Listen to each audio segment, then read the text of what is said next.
Namiss mo na ba yung panahon na araw-araw kayong magkakasama ng barkada? Dati, wala tayong ibang inaatupag kundi maglaro, magkwentuhan at tumambay kahit walang pera. Ang saya kasi, simpleng kalokohan lang, sapat na para mabuo yung araw natin.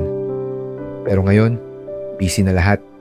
May trabaho, may pamilya, may iba't ibang priorities. Hindi na ganoon kadalas ang tawanan. Hindi na ganoon kasimple ang mga kwento. At minsan, parang ang layo-layo na ng lahat. Pero kahit nagbago ang sitwasyon, isang bagay ang hindi mawawala. Yung alaala na minsang naging tahanan natin ang isa't isa. Kasi ang tunay na pagkakaibigan, hindi nasusukat sa dalas ng pagkikita.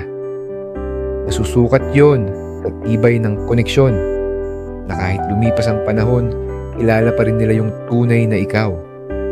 Ikaw, may barkada ka pa bang parang pamilya o alaala na lang lahat ng samahan nyo? Comment mo sa baba